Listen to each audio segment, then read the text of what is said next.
Bradshaw takes the approach of this is weak of Aaron Rodgers to be upset. If you're upset about a rookie coming in and taking your job, then you're weak. Because as he points out, the 1980 first overall selection of the Pittsburgh Steelers in that draft, not first overall, I believe, let me get this right because I want to be accurate. I did look it up. It's the 28th overall selection in the 1980 draft. Mark Malone. Oh. Drafted by the Steelers. Quarterback. Ooh. Correct. And Bradshaw was a 32-year-old quarterback going into that season. Coming off of, the Super Bowl. A nice run. And then I looked it up. He played 15 games in Pittsburgh that year. And then 14 the next, and then 9, because then it was strike shortened. And then 83 was the year in which, if you recall, this came up the other day, that he had elbow surgery under the pseudonym of Tom Brady, right. Which is wild. Crazy. Right? So crazy. And then he missed the first 15 games that year, came in to Shea Stadium. Again, I looked all this up to try and compare his end career scenario to what obviously Rodgers is trying to engineer for himself right now. And he threw a touchdown pass, hurt his elbow pop. It was the last throw of his career. He never played again. He came off the field. And guess what?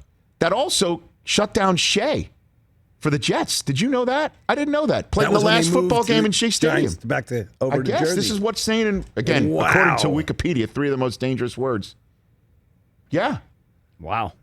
And didn't know that. Because I remember when the Jets his moved. NFL career, I'm reading it out here, before Bradshaw's elbow problems came about, the team chose to pass up Marino in the 83 draft. Oh. And then he had the elbow problem.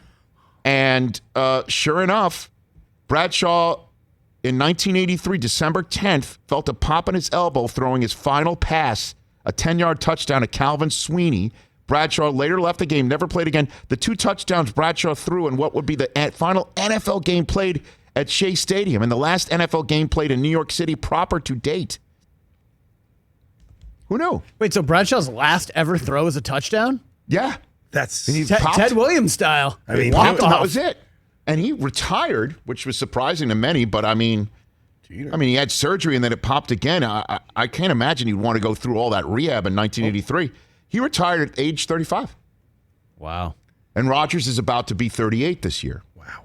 So, but here's the difference. They didn't have like the clock starting on Mark Malone with a 5-year contract, right? Where they had to figure out before year 4, do you pick up the year 5 option to the tune of maybe what, the Steelers were paying the entire team collectively back in 1983. Yeah, right. Yeah. It's a different time. A totally different time.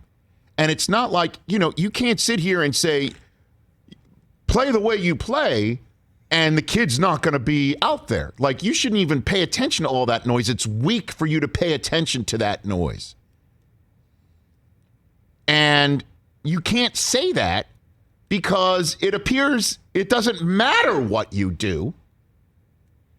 The Packers are going to turn to this kid. And the way that your contract has been set up, and the way that they had to know the way his contract had been set up when they drafted Jordan Love, was that his guaranteed dollars run out after this year. So it doesn't matter the way that he plays. They're going to go to Jordan Love. They have to in 2022 because if I'm not mistaken, by the end of 2023, they got to figure out if they're picking up his option. That could be over $20 million.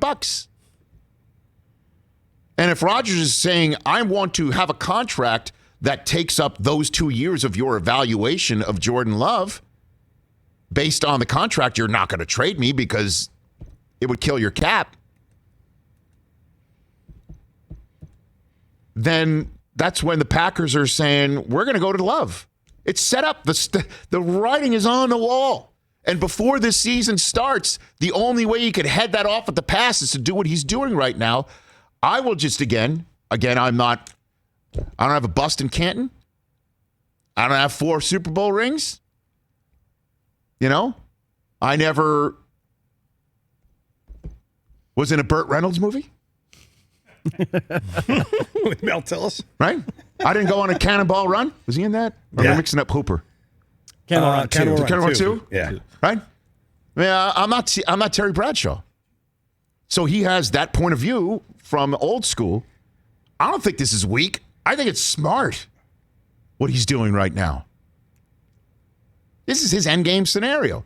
And he just played his best football. And if he does it again, what's the team going to do? Give him that contract extension then and there because they have no choice? Or they're just going to say, Aaron, it was a great run, man, but we've got to go to Jordan Love. And I know it's kind of crazy. But this is the plan that we've had. I don't think his play could head this off at the pass the way that Terry is saying. That doesn't strike me as possible. He's got leverage now.